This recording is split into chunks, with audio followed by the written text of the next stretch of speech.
G'day everyone, this is Jackson Millan, the Wealth Mentor, co-founder and CEO of Aureus Financial. Sam Panetta, the co-founder and CEO of Aureus Financial. And we are live again for another episode of Ask Aureus Anything, our weekly live Q&A. So this is our 11th episode of Ask Aureus Anything. And the questions seem to be getting better and better every time, which is fantastic. Mate, 11th episode, that means we are 11 weeks into the business this week. Which is exciting. It's flying. I feel like we've been in business for 100 years. So I guess still alive. Still alive. We're at over 1,000 members this week in the Wealth Mentor community. So that's averaging just under 100 members a week since we started the business. So it's really good. We hope a lot of you guys are getting value out of all the stuff that we're doing. Obviously, we're doing the vlogs, we're doing the Q&A session, the podcasts, all the blogs. We're just trying to add value to you guys, and we're just helping out the community. Yeah, look, this community has been something that we had an idea about before we started our business, and we wanted to find a way that we could give back to people who really, I guess, either hadn't thought about their wealth journey to date, didn't know where to turn to get the advice. So hopefully this is a way that we can give value back. So, of course, if there's anybody that you know that can get value from this, invite them into the community and feel free to share it with family, friends, network, colleagues, peers, whoever it may be. We want to try and help as many people as we possibly can. And one of the initiatives that we had on the community a couple of weeks ago we started was a poll to find out what you wanted us to write the next book about. We have started writing the book, so the winning subject was... What was it? It was lifestyle planning. Lifestyle planning, that's right. We did take a little bit of a different interpretation of it though, and we wanted to start writing about how to create a lifestyle business.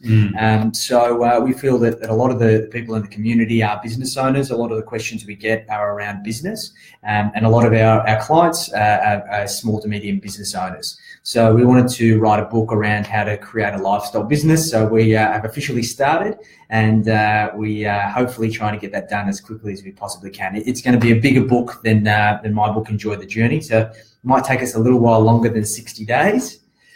And here it is, the book printed, ready to go, which is fantastic. A close second was the beard growing book. Yeah, very close. Look, maybe one day we'll write a beard growing book. I don't know. We might do an ebook on beard growing. Potentially. So we'll see how we go. So our weekly prize winner for Contributor of the Week to the community is Bernadette Jansen. So congratulations, Bernadette. You shared a great post, which was very insightful upon joining the community, which was fantastic. Seems like you're doing some great things in the space of entrepreneurship and small business, particularly in the property space, which is great. And we actually are part of the same business blueprint group, so we'll probably see you next week at the workshop. So I will bring you your signed copy of the book, and I'll deliver it to you in person. So great work. As you all know, if you do contribute to the community, we're giving out prizes every week. So make sure you get involved, contribute some value, ask questions, and we will reward you in many ways for it. Everyone who's watching today, I can see you guys watching. Make sure to ask your questions. Don't sit there in silence. Whilst we have collated questions that we've been asked during the week, we do take precedence to the live questions. So if you do ask us a question, you will get an answer in today's episode. Any advice that you do get from us today is general in nature. It is not specific, tailored advice. So please do not go out and action it without consulting a professional. And with that said, I believe we can get stuck into it. Let's dive in. So here's a great question. So I have an established business, and I hear you guys always talking about investing in systems and processes. What does it cost, and how do I validate the expense? And this question comes by way of a long-term client of mine who has an established business, has been doing some great things, but they've got to a point where the strategies that they've always been using have started to reduce in the value that is generated off the back of them. So this is typical with a lot of established businesses where you've got through this kind of initial growth phase. You can't keep utilizing the same strategies to get you the same results. And it gets to a point where you really need to start investing in systems and processes and workflow automations to get more out of your business and optimize it. So Here you go, Peter. There you go, mate. Just besides the point, but that's all right, mate. Just for you. In any case, so when it comes to systems and processes, what does it cost? We actually had a podcast with a client of ours, a friend of ours, and a strategic partner of ours, Scott Gallatley, who runs a business called Scale My Empire. Shout out to Scott, and he's a phenom when it comes to systems and processes. Now, he always said that you have two commodities that you can invest. There's time and there's money. You're either going to invest your time to be able to build the systems and processes yourself. So whether that be customer journey mapping, creating workflow automations, doing process mapping so your staff know exactly what they need to be doing, creating system automations and all of these things, if that's even within your skill set. Or you can employ a contractor, a consultant, somebody that specializes in this area, or hire an operations manager, which can be a pretty significant cost, and bring them into the business to be able to do it for you. So two tradable commodities. Now, personally, what we did is we brought in a consultant, Scott and his team, to be able to do this for us with phenomenal results. Because once you've already got that bit of scale in your business, you're starting to kick some goals, you're onto good things. Typically, there's a lot of inefficiencies because you're just working so hard you can't focus on it. So these individuals have a systemized and very scientific approach to approaching this type of exercise, and they will essentially deliver it for you. So I'm answering the question backwards. You validate the expense through the return on investment you get from optimizing your workflows and the way you engage in business. What it should cost should be directly related to that return on investment. So it may cost you, depending on the consultant, $2,000, $3,000, $5,000, even $10,000 a month, depending on the size of your business and what you're trying to achieve. But in turn, how does creating this efficiency impact your bottom line and your ability to substantiate profits? Scott gave an example when we were speaking to him today. It is not hard for an agency, so a professional services business that is turning over 5 mil, to create an additional $1 million in profit as a result of going through this complete exercise, which is crazy to think that there's that much efficiency that can be created by doing this.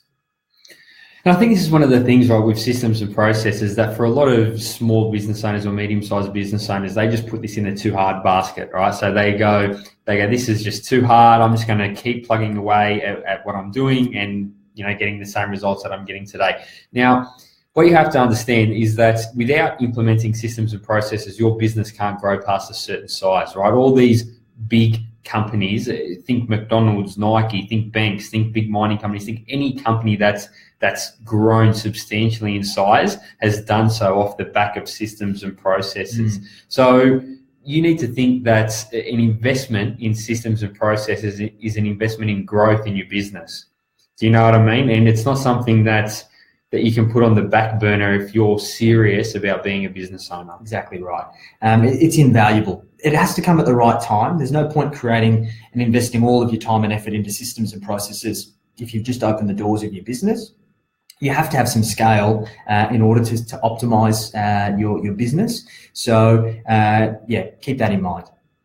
Cool. I mean, to provide a real life example, even with us, right, with the finance broking part of the business. So when I was a finance broker working essentially as a consultant for a company and I was on my own, I was doing the entire process myself. And for me to be able to do the amount of work that I was doing, I had to create very robust systems and processes for myself to follow so I could get that amount of work done being one man. So when we've started Aureus, these systems and processes, we spent weekends upon weekends getting them out of my head and onto the computer, and they're so robust and they're so if this do that, and they're very clear that we have been able to essentially commoditize about 85% of the finance broking, the back end of it. So that system that we've created that our team members follow, that system is better than most mortgage brokers, and it's just a system. So it works.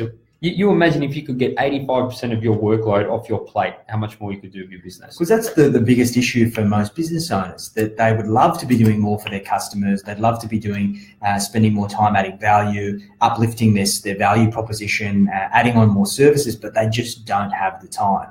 And it's not until you come to terms with the fact that you have to commoditize that lower end stuff. And of course, make sure that it is done as professional as possible, but make sure that it's off your plate and is either automated or systemized or done by a lower skilled and a lower cost staff member in your team that has the confidence to be able to deliver the same amount of value as you can. So we're going to respond to a couple of the comments here. Dante, hello. Charles from Australia. Hope you're well, mate. Peter said, so I need to stop going down to see your dad and do some work. Will that help? Well, Peter, if you've got systems and processes in the business, then you can go down and spend all your time with my dad. You can spend all the time at the workshop, and then the systems and processes or your team can carry out the work. So, exactly right, mate. That's what it's all about. That's about working on your business, not in it. That's what it's all about, mate. So hopefully that adds some value. Of course, you guys that are watching, any questions, post them up. Take a page out of Peter Akuri's book and post up some questions, or 10 for that matter. Don't be shy. All right, so next question for today. All right, I got this from a client of mine. They come to me, they said, I bought an investment property a couple of years ago with a home loan, had variable interest only repayments on it. Should I fix the home loan or should I keep it variable? And this is a good question. It's a question that I get a lot, right? So there's no right or wrong answer whether you should have a fixed rate for your home loan or you should have a variable rate for your home loan. So typically, if you've got a fixed rate, you're getting certainty, okay? So you're locking in, you know what your repayments are. It's the sleep at night factor. However, you're losing some of the flexibility. So you're not going to get... you're not going to get the benefits of extra repayments, of redraw, of offset accounts and things like that. And it's the flip side with a variable rate. When you have a variable rate, you get all the flexibility in the world, you extra repayments, redraw facilities, offset accounts, but you lose the certainty because rates can go up or down. And typically rates go up and down in line with the Reserve Bank of Australia. But as we've seen over the past 18 months, banks can move interest rates very significantly without any involvement of the Reserve Bank. So should someone, if they're in a variable home loan, should they fix or should they stay variable? Well, it depends, right? If someone is typically doesn't have a large surplus in their income and they're not saving huge amounts, then you could probably fix your home loan and lock in that certainty, all right? That's the sleep at night factor. However, if you had someone that had a good surplus in their income and they were saving money each month, then you would probably stay variable so you could allocate those funds to your offset accounts and things like that to save interest every single month. However, as you continue to grow and you have more than one home loan or you have splits in your home loans and things like that, you can start to have the best of both worlds. You can have let's say you had $1 million worth of debt, maybe you can fix half of it, maybe you can have the other half of a variable and get the best out of both worlds. This is something that, while it's a very basic, common question, the time I spend discussing the answer with my clients is considerable, and it's because there's no right or wrong answer. It depends on yourself, your own situation, and what you're trying to achieve. So talk to an expert about it. Yeah, and I'll add to that. I do cover this in my book, and it really depends on your situation. If you just got an investment property in isolation, assuming that you have no other bad debts, so non-deductible debts, whether it be credit card, personal loans, even a home loan, given that's a non-deductible debt and it's not producing you income, then you're actually... If you only got the investment property and the investment debt itself, then of course you're going to look at start chipping it away at it. Now, with a fixed loan, you only have the ability typically to pay an extra 10 grand per annum against it as an additional repayment. And you don't have the flexibility of things like offset accounts or all those types of mechanisms. So if you are looking to tackle that investment debt, meaning that it is your only debt that you have, and you do have that healthy surplus, like Sam said, then having it as variable may be a consideration for you because you have the flexibility. But however, if the opposite is true, you have unsecured debts, namely you've got a home that you're trying to still pay off as well, then all of your surplus should be going towards that bad debt anyway, because that is the most costly debt to you. And therefore, you shouldn't really be attacking the investment loan anyway. So if you can negotiate a cheaper rate and you're not concerned about being locked in, so for example, you're not planning to sell that investment property within the fixed term, then it can actually work out better for you as a consideration as well. So once again, this is more so the strategic aspect. Looking at fixed versus variable in isolation is not going to allow you to make an informed decision. So you've got to consider all of those things. And I think the more we talk about this, the more people's eyes are just glazing over. It's getting more and more complex. Look, the banks like it like that. The more confused you are, the worse the decisions are that you're going to make. So you make sure that before you make any big financial decisions, you run it by someone who understands, and then that'll be the best way to make a business decision. Right. Now, we've got a couple of questions here. Yeah. Matt Carossi. Now, by the way, Matt, your book's in the post, so you should get that shortly. Matt Carossi was a star performer a couple of weeks ago. He sent us about a half a dozen questions. You're a gentleman and a scholar, mate. So he's asked us, you guys may not know the numbers for the lotto, but do you play? So there's a few things about this I love, right? Peter Curie asked us for the lotto numbers. We couldn't give them to him, so we gave him a copy of the book instead. Matt Carossi's recognised that we don't know the lotto numbers, and he's asked, do we play? And Peter Curie's come back and answered the question for us. And this is the community at full throttle, let me tell you.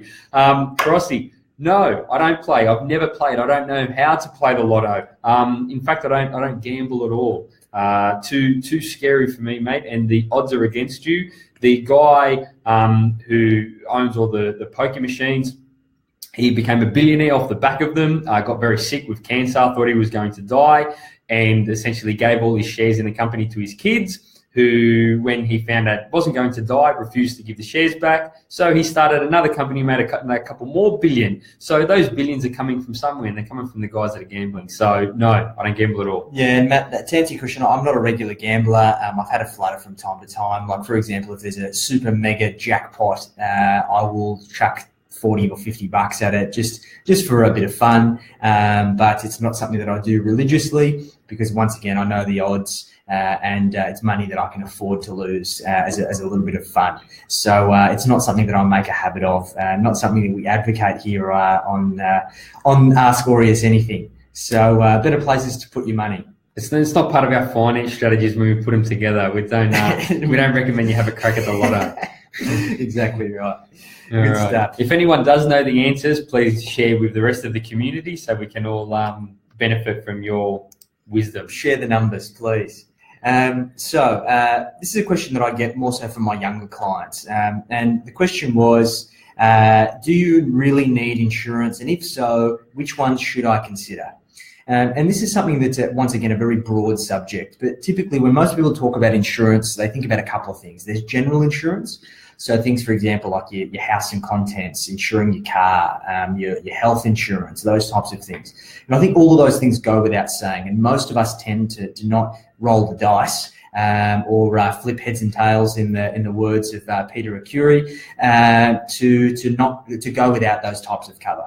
But when it comes to more so personal insurances, the things like life insurance, total permanent disability, trauma or critical illness insurance, or income protection, there's more people than you would think that don't have the cover. And they always base their decisions around the cost of the premium, which is sometimes a little bit of an oversight. We've tried to flip this on its head because I've had first-hand experiences through my family, namely my father. Any of you have read my book. I've talked about this at length, of the financial hardship that my father went through battling cancer for 7 or 8 years. And it was all because he overlooked his need for insurance. Always thought he was 10 foot tall and bulletproof, and unfortunately he got sick and was outside of his control and really battled for that entire time. So what I've tried to do with all of those things that I've learned through my experience and the things that I've seen with my clients who've both had insurance and been able to be protected, and those who haven't and have had to wear the brunt of that decision, we've created what's called a needs and wants analysis process. And what that basically is that it's about asking the hard questions of what you would like to see in the event of any of those circumstances occurring. and about making a decision about how you're planning to deal with those situations, which is either you self-insure, you've got enough wealth or passive income to weather the storm, you outsource the risk to an insurance company and you pay a premium for the peace of mind, or you wear it and you cop it if it comes up. So there's an exercise in my book to that effect. So if that's something that I really advocate you do of your own accord or have facilitated by us, because it will help you make an informed decision. Once again, this is all about how much you're prepared to pay for peace of mind. We hopefully have insurance and we never have to use it, but statistics show that things like critical illnesses, like cancers and heart attacks, we are statistically probably going to suffer those events. I believe that at last check, we had over a 60% probability that we would suffer some sort of traumatic event before the age of 70, which is scary. So it's important that you consider your risks, particularly if you're carrying debts, you've got young kids, and particularly when your income is the biggest asset that you cannot afford to lose. So with all these things being considered, you really do need insurance, and it's ultimately dependent on your situation of what ones you need. Yeah, and I used to sit on the other side of the fence of this, right? Before I met Jackson, so WOGs are real bad, right? They don't never want to take insurances out, okay? They want to hide the money under the bed. So I used to be like that as well.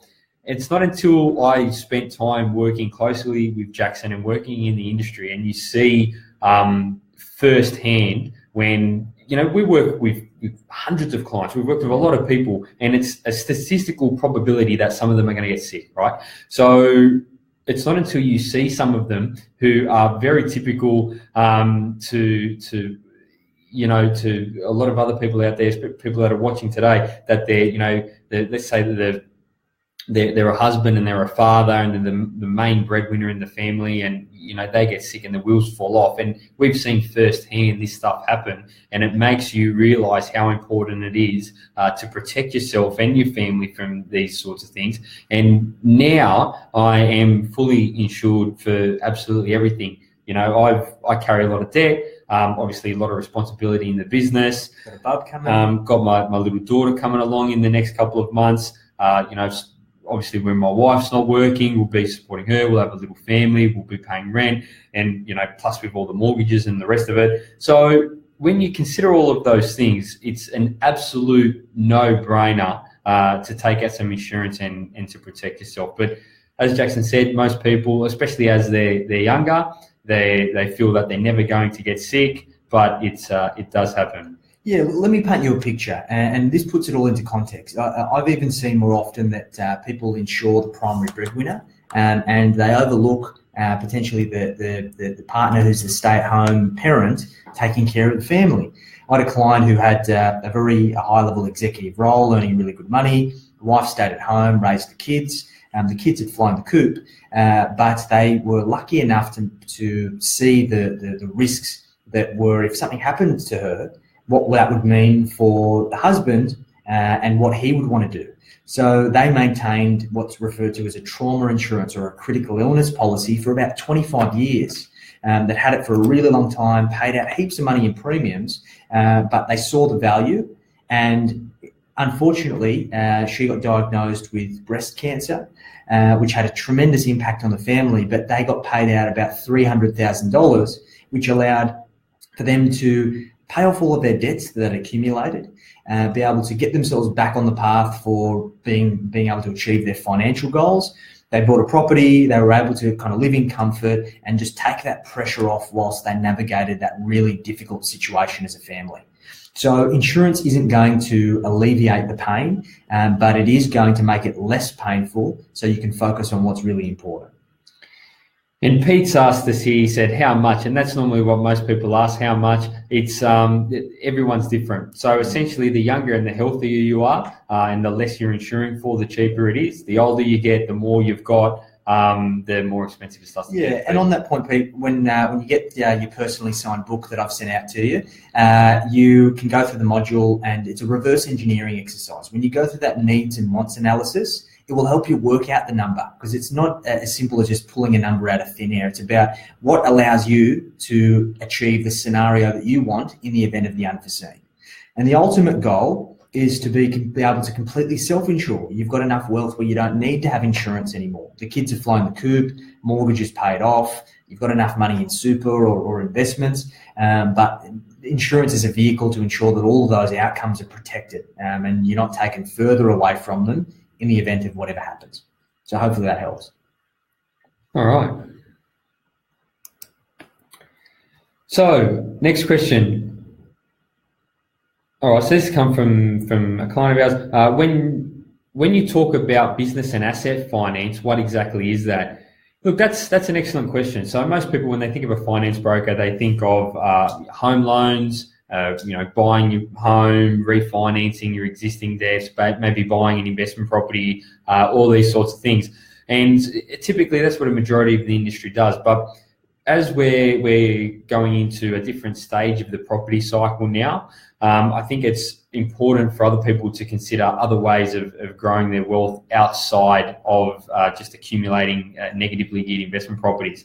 So a lot of the stuff we're doing now is for business owners who are seeking to utilize finance to essentially supercharge the business. So there's a couple of different things you can do. So when you're talking about business finance, you might be talking about funding an acquisition of another similar business. So let's say you're a big accounting firm and there's a small accounting firm down the road that's coming for sale and you want to buy it. Maybe you could, maybe it's worth 500 grand. You could contribute 250 grand with it, and the bank might finance another 250 grand. So that's a form of business finance. We can talk about overdrafts. So that's an overdraft's like a really big credit card that you keep on your bank account to sort out the ups and downs that happens in businesses. Is usually for businesses that have big cash flow swings. So, product and supply businesses or businesses that get paid in really lumpy terms, but have money dripping out constantly.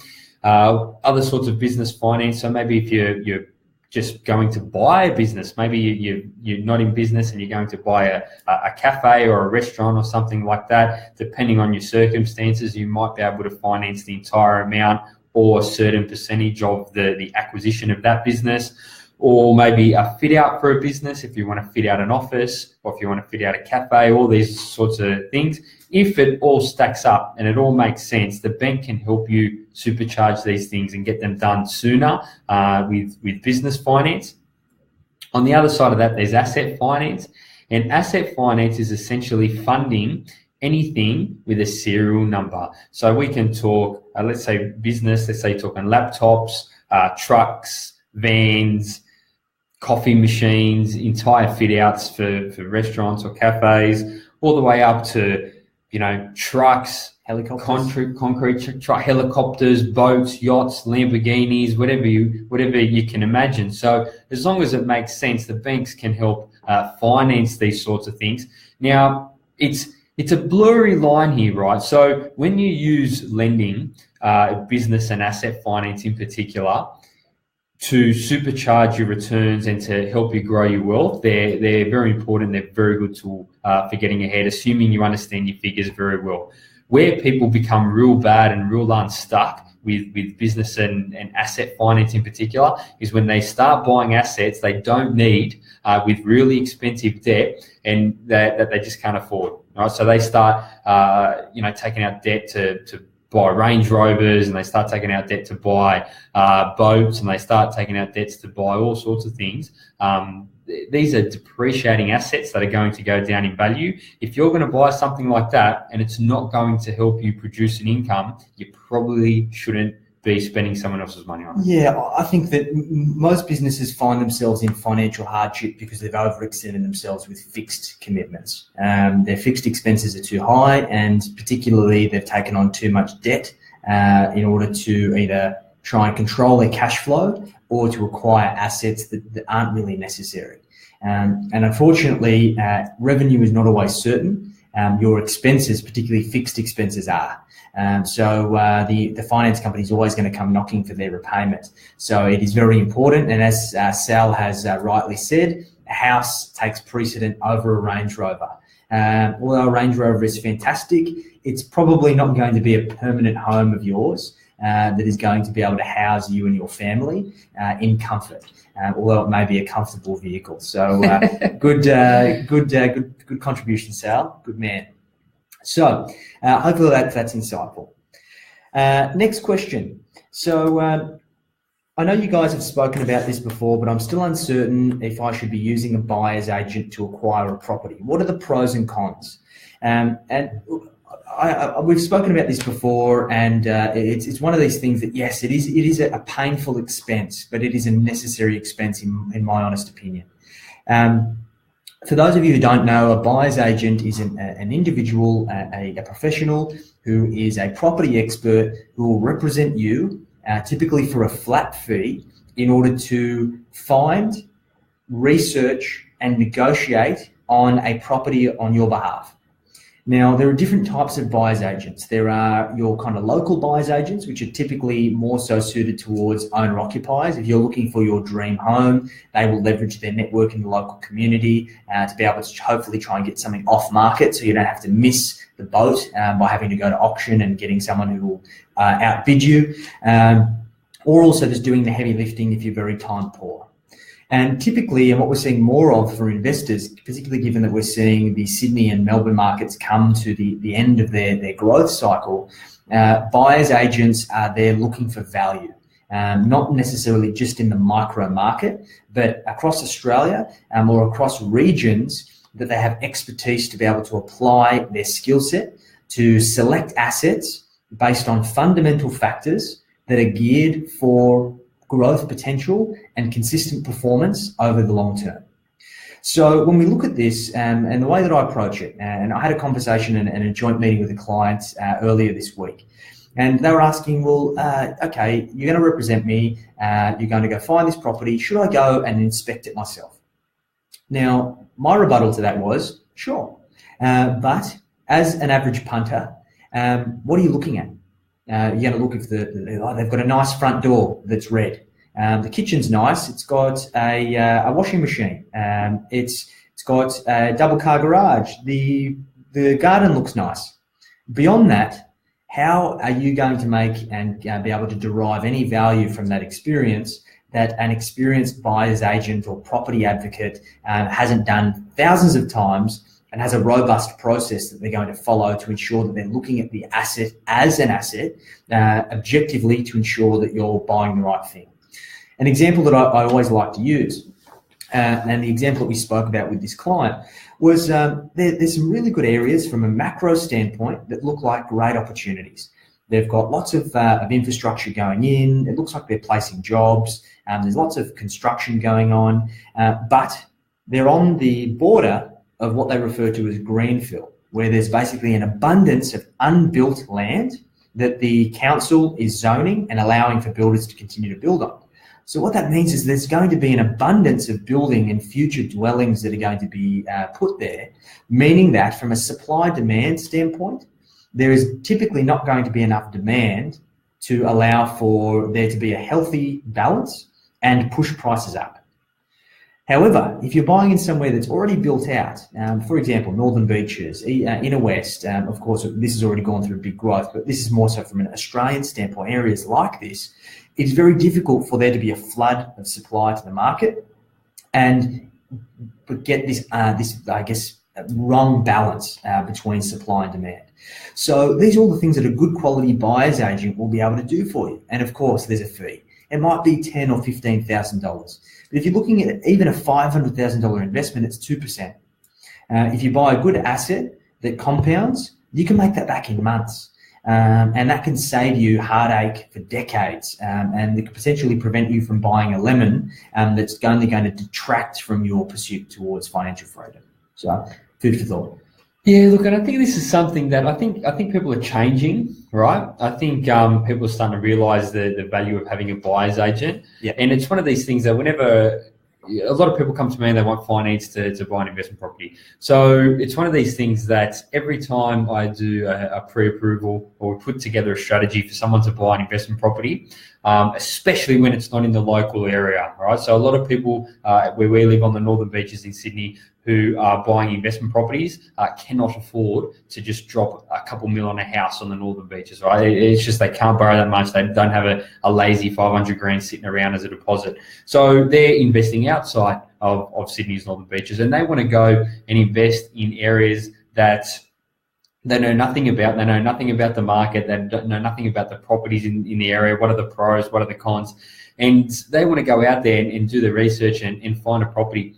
There's a couple of problems with that. Number one, they might not ever do anything. They might just never buy a property. It drags on for 5 years. I've seen it before, and they never buy a property. The Sydney property market or whatever property market, they're looking in doubles. They could have made a couple $100 grand or 3 or 4 or 500 grand, whatever it is, and they don't make anything. Or secondly, they buy something and it turns out to be a shit asset. All right, and they would have been better off not buying it in the first place, but they were absolutely winging it and they didn't want to pay the 10 grand fee. Or third, sometimes they get lucky and they do all right. 80-90% of the people in group 1 or 2. So it's just one of these things that if you're going to invest $500,000 in a property that's way outside of your circle of competence of what you know, pay someone the 10 or the 15 grand or whatever it costs to find a good property that's going to perform for the next 1, 2, 3, 5, 10, 20 years. It is just an absolute no-brainer. The thing to be careful of, and what we've spoken about before, is that there are a lot of property spruikers out there. And what a property spruiker is somebody who is typically remunerated by the vendor, the person who's selling, who typically means that they're going to be working for whoever's paying their bills.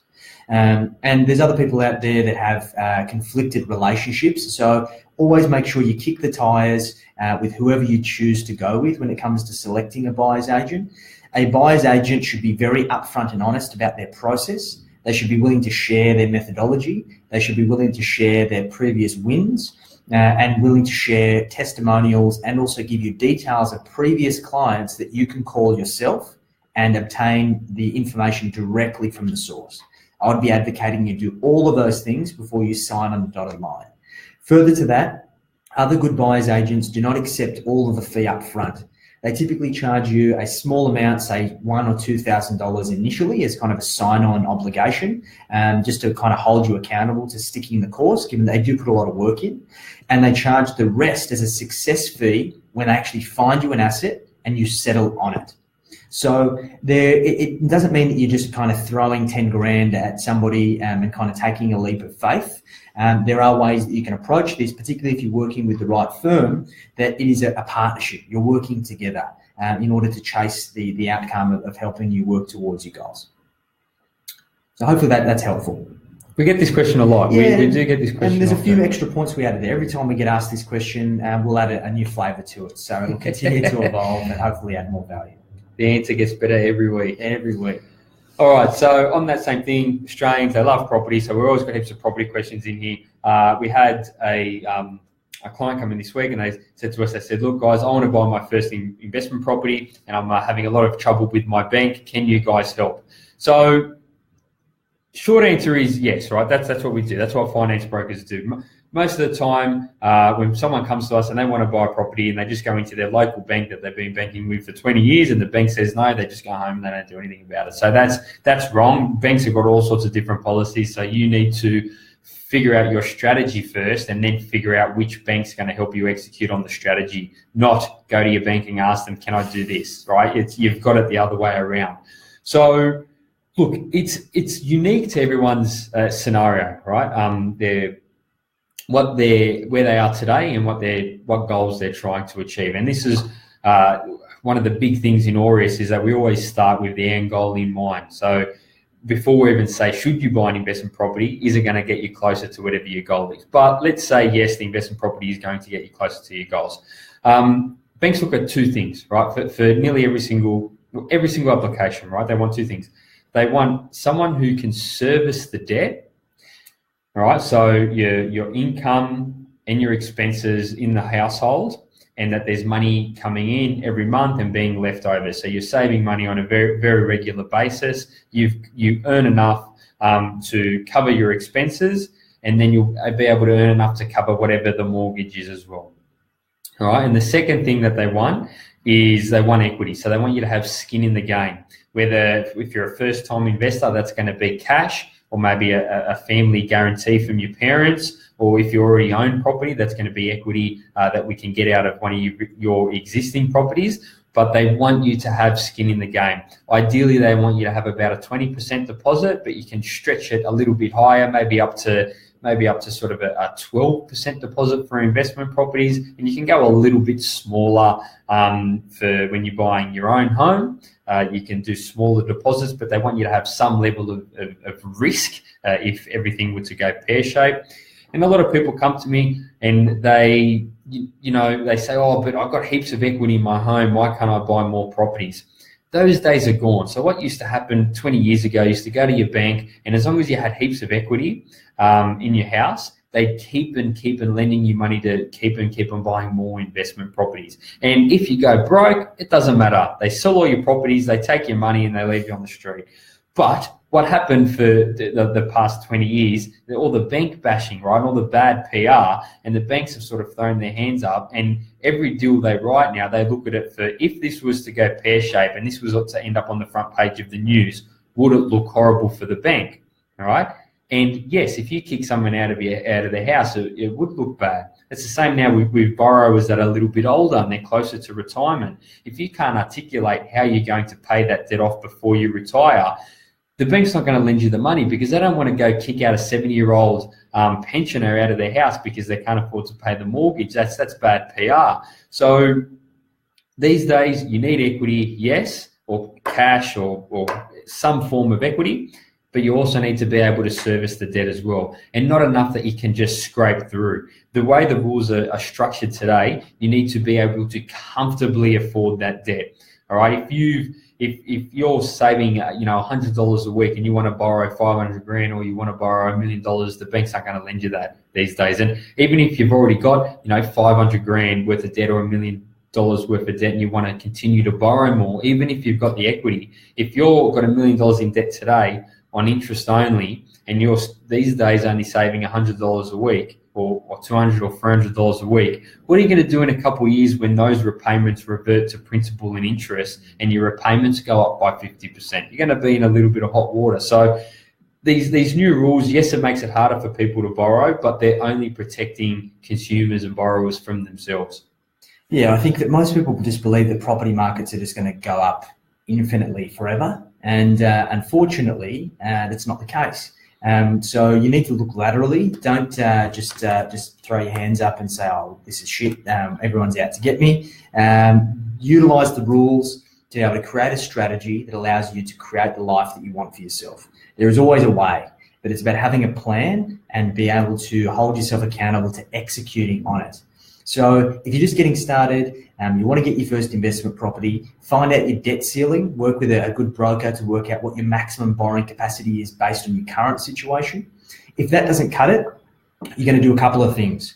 You're either going to continue to save and build up a higher deposit, so then you can buffer the difference between the property you want to buy and how much the bank's going to lend you, and then your deposit will make up the difference. Or you're going to keep working to increase the amount that you earn as an income to be able to increase your servicing capacity to be able to borrow more. So don't be the victim, be the proactive individual who is willing to accept the reality of your situation and act to change it, because ultimately you're the one that's in control of your destiny and your ability to achieve financial freedom. And that point's so important, mate. That point's so important because we deal with a lot of people in this space, right? And over the past couple of years, lending's got harder and harder, and it's difficult today to borrow money.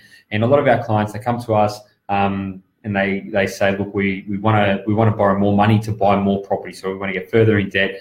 And people and when we go back to them and we say you can't borrow anymore, people have two reactions. All right, so there's some people that get the shits about it. They get the shits. They just lend me more money. I just want to buy more property. And they essentially, they don't get the money, because if they're not going to get it, they're not going to get it. So instead of, taking our advice in other areas of how they continue to grow their wealth, they get the sheets and they do nothing. So they stop growing their wealth, and they're going to wait another 10 years now for another property cycle before they can continue growing their wealth again. On the other hand, and that's the bad way, if you guys didn't realize you shouldn't do that. So on the other hand, we've got some clients that they've come to us, and they've said, look, we want to borrow more to buy more investment properties. We say, mate, you're tapped out, you can't borrow another cent. They say, damn, what can I do? Well, you need to save more, so budget, right? Or you're in business, right? Why don't you try grow the business so you make more money? So to increase your borrowing capacity, or you're working for someone, why don't you do some more study, or why don't you go for a promotion, or why don't you try increase your income that way? And we've seen people that we've given this advice to 12 or 18 months ago who have come to us. I got this one client of ours, small business person, made very good money, and we said, well, mate, for you to continue to buy more property, you probably need to make another 50 grand profit this year. So he came to us 12 months later with his new tax returns, and he had made more. He'd made about 60 or 70 extra thousand in profit that year because we pushed him to do so. So now he's got a business that is worth more, that is more profitable, he's saving more every month, he's got more money in the bank, and he's got the borrowing capacity to buy another property. Now, if that's not a win-win-win, I don't know what is. But you have to be able to take the advice and understand that you can't just keep borrowing your way to billionaire status. You need to actually do other things as well. Exactly right. All right. So next one. So you guys mentioned the term wealth coach a lot. However, I've never heard of the term before. What is a wealth coach? Great question. Look, to give you some context, I've been in the financial services industry for over a decade now, and traditionally known as a financial advisor. The thing about financial advisors is that a lot of them have been tarred with a bad brush because of a lot of them have done really bad things to consumers. In Australia, to the GFC, there's lots of people that got burnt, and really there's a lot of negative connotations with a financial advisor. So by definition, a financial advisor typically takes complexity away from the client and does things on their behalf. And the issue that I've found with this is that most people expect to get a financial advisor to be able to outsource all of their financial life to them and then throw their hands up and just walk away. And what this does is it creates a reliance on that individual to have that financial advisor in their life to achieve the results that they're working towards, which means that they're constantly continuing to pay the fees for that advisor's services. They have very little insight around what it is the financial advisor is actually doing behind the scenes. And as a result, it is not a great and functioning relationship. So we understood that for most business people and most professionals and ambitious individuals who want to get ahead and want to achieve this kind of ultimate goal of financial freedom, the biggest thing that's getting in the way are three things. There is education, understanding what it is they actually want in life, why they want it, and how they're going to get there. Accountability, of holding them accountable to actually doing what it takes to stick the course and do what's required to create that life for themselves.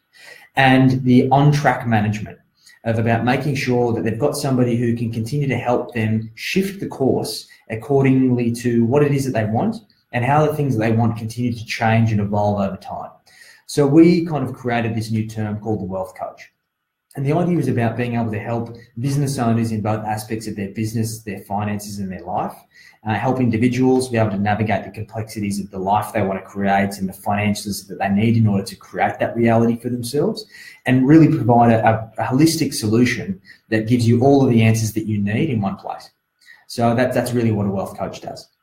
Yeah, and I guess it is a new term, you know what I mean? And a lot of people, when they come in, they don't really know what to expect when they meet us for the first time. Hello, Dad. Dad's watching. He's watching. Great advice. Thanks, Vince. Thanks, Dad. And they don't know what to expect, right? So they come in for our first meeting. We call it a discovery meeting, and we talk about creating wealth to fulfill your life and all that. And some people just they blows their mind, and they go, where has this been my whole life? Why hasn't this existed before? And some people they still don't fully get it, I reckon. Here's the thing, right? When people come to meet us, we get them to complete what's called a pre-meeting questionnaire. And one of the questions in that pre-meeting questionnaire is, how do you rate your overall situation at the moment out of 10? And most people score in between 8 and 10. Now, typically, once we take them through the discovery process, we educate them, we start helping them go through some exercises to define what they really want and what they're working towards.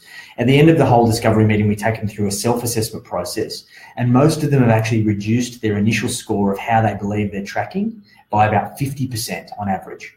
So if they gave themselves an 8, they're now a 4, They gave themselves a 10, they're now a 5. And that's a really sharp contrast that just goes to show that these are things that a lot of people haven't really taken the time to think about. And therefore, they are potentially cutting themselves short of all of these things that they should be doing based on what they actually want in life. I think there's a lot of pressure, social pressure, that we all kind of have this expectation of what it is that we should be chasing. And we don't take enough time to ask ourselves what we actually want, and if that's congruent with that social pressure. You're running your own race, so therefore your plan should reflect what it is that you want in life, and that's what it's all about. Most people don't know what they don't know. No. All right, so we've got 10 minutes left and we've got 5 questions. I don't know if we're going to get through them all. We'll try our best. We'll try our best. If anyone who's watching wants to chuck up a question, please feel free. We literally sit here answering your questions. So we did say we dance, but maybe we'll leave that to the I don't dance. I danced once with my wife on my wedding day, and that's it. Never danced again. Good stuff. All right, so this is a question I have from one of my clients this week. They came to me and they said, look, am I really able to negotiate my interest rate, or is that just a myth? Of course you can negotiate your interest rate. There comes a point where you can't negotiate it any further. You can't keep negotiating it down there. There is always a floor to how low your lender can go. Typically, I'll sort of, if one of my clients comes to me, we do this anyway for all of our clients. We, review annually, see how low we can get their rate. If we can't get it any better, we consider whatever the other options are. Can you negotiate your interest rate? Yes. You're going to be a lot more powerful if you've got someone behind you who understands how to do it, but it's not a myth. I've done it for Jackson. I've done it for me. I do it for everyone. So it's very doable, and it's a no-brainer. Do you know what I mean? If you have a debt, nothing else changes, and the interest rate's lower, it's just a net positive result. Like, it's just an absolute no-brainer. And it also is for unsecured debts outside of your home too. So I advocate that all my clients call their providers, the credit card providers, personal loans, car loans, all of these things. And typically what you do is you need to approach the conversation correctly. Jump online, go to one of those comparison sites, find something that is pretty much an apples for apples comparison. So let's say, for argument's sake, you've got a Citibank credit card and they're charging you 22%. And you jump onto one of those comparison sites and there's a St. George credit card for 16. Then you can give them a call and typically escalate it to a supervisor straight away. And obviously be nice in your approach. You never get anywhere by yelling at people and being blunt. Speak to the supervisor and say, look, I've been a long-term customer for X many years. Or if you're not sure, ask them. So how long have I been a customer? So look, I've been a customer for this long. I'm very loyal to the bank. I'd like to remain a customer, but I've recently come across an offer with, in the example, St. George, that's offering 16% on the credit card. What can you do for me that's better? And I'm pretty much guarantee you that most of the time on the phone, they will drop the rate immediately. You can do this across all of your unsecured debts, and as Sam said, it is a net win. Even if they negotiate it by 1%, it's still more money in your pocket, which means that you can put more money towards tackling the principal and getting them paid off. I mean, I'm coming to see you with my new book. Pete, you got to read the book first. You're not allowed to come here till you read the book. Good on you, Pete. I just want to mention that, right? So we're talking about, the high interest on the credit cards, and yes, you should be trying to save interest. If you're got this credit card debt, right, that you can't get rid of, whilst it's going to be good, and this is a little bit off topic, while it's going to be good to negotiate that rate a little bit lower, you really need to have a look at why you have these credit card debts. You really need to understand that most people that accumulate credit card debt typically spend more than they earn on a month-to-month basis for very long periods of time. All right, so with that being the case, if you do have credit card debt, as soon as you get off the phone with the bank about dropping the interest, you need to sit down, reach out to us. We'll give you a copy of our budget, right, for free. We don't care. You take it, fill out a copy of our budget, so you know how much you guys are earning and how much you guys are spending. And if there's a negative number there on the monthly thing, then maybe not today, but one day you're going to run into trouble. So this is very important. I cover this extensively in the book and the member portal that supports it. There's activities about tackling your debts and getting on top of them. So jump into the book and it'll help you with these things. All right. So I've just started my own business and I'm at a crossroads. Should I chase the quick wins for revenue to keep the business going, or should I chase the ultimate goal for greater satisfaction? And the context of this was that my client has an ultimate vision of creating workshops where they can facilitate great change and impact as many people as they possibly can. But of course, whenever you're going to run a workshop, you need to have the numbers and the time that it takes to build up that momentum. It can take a while. So in this situation, it ultimately comes down to your business should have a core offering that essentially gives you stability and ensures that you aren't taking too much risk. Now, typically that core business needs to be able to provide you with consistent cash flow on a month in, month out basis that you can cover all of your fixed costs and also draw an income that allows you to live the life that you want. Now, for the other things, so for example, workshops or other initiatives, they're satellites to your core offering. They are going to be cream on the top that allows you to continue to amplify your business, bring in more revenue, and ultimately over time potentially transition that into your core business. But once you've learned the ropes, you've got the stability and you've built the reputation for yourself. So the short answer is cover your core essentials first, attack the low-hanging fruit. Otherwise, you run the risk of potentially having this long project that may take months to bring to fruition, fall short, and it is going to cause you financial hardship as a result. So don't go all in. Don't flip the coin, roll the dice, play the lotto with your business. You need to this respect, take the least amount of risk in order to achieve the outcome that you require. And then once you've got that down pat, then take it to the next level from there. I love this question, right? This is a real thinker's question. So, look, Peter Keary, lotto, he loves it. He loves the lotto. All the lotto. So, look, the reason I love this question, I think that most business people, they fall into two categories, okay? So they either keep going for the quick wins, right, to keep the revenue coming in, and they never stop. That's all they do. They just keep chasing quick wins over and over and over again. And a business can survive that way unless external pressures come in and just destroy your business model because you're not adapting enough, right? You're just repeating the same thing over and over again. Or on the flip side of the coin, a big chunk of business people, all they do is chase the big wins, right? They chase the ultimate goal, they chase the big money, they chase the big wins, and it's lumpy. Do you know what I mean? Sometimes they make heaps of cash, sometimes they lose it, sometimes they make heaps of cash. Now, the best businesses, they do both, right? So they grind out quick wins, right? They all constantly, but they keep upping the ante and they factor in the chase for the bigger wins as they go. And this ensures that not only does the business have a floor and it's got cash flow and they can continue to run the business on a day-to-day basis, but the business is also growing. So whether that's sticking to your core business and then accumulating another business every 6 months or 12 months or releasing a new product or whatever it is to that particular business or landing a big contract, but I think you need to do both. I think all good businesses do both. Look, one of our mentors who is very successful is one of the innovators in terms of the AI space in Australia. And he developed a fantastic business tool called Brin and threw a lot of money at it. And if that would have been his core business, it would have actually probably caused his business a lot of detriment. But it was a satellite offering. It was something that it was very passionate about. He had a core offering within Business Blueprint that gave him stability, gave him the means in order to fuel that project. And through that learning experience, through that development experience, he's now been able to reposition that AI business education platform as now actually a business education platform that has some AI functionality off the back of it. And by going about it this way, he's been able to diversify his risk. So I always say as a business owner, it can sometimes be appealing to kind of chase the bright lights and the sexy stuff, but everything's risk versus return. Stick to what you know, get that right first, and then continue to amplify and scale in pursuit of that dream. Of course, you're going to take risks along the way, but your risks that you take should not break you in the event that they don't happen to turn out the way that you'd like.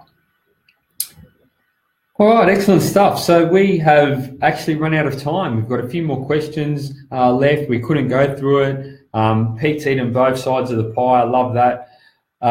We have to wrap it up today, ladies and gentlemen. Thank you for everyone who participated. We're busy little bees. We actually have another meeting in 60 seconds, so we're gonna wrap it up. We appreciate everyone participating.